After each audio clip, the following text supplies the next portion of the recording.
The OnePlus Open 2, anticipated for release in early 2025, is set to advance the company's foldable smartphone lineup with notable enhancements.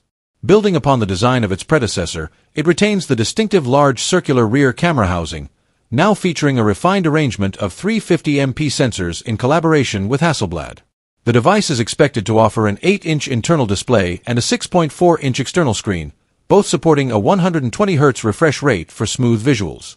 Performance improvements include the integration of Qualcomm's Snapdragon 8 Elite processor, complemented by up to 16 GB of RAM and storage options reaching 1 TB. Durability is also enhanced with an IPX8 water resistance rating, and the battery capacity is increased to 5,900 mAh, supporting both 80W wired and 50W wireless charging. These upgrades position the OnePlus Open 2 as a strong competitor in the foldable smartphone market, aiming to deliver a premium user experience.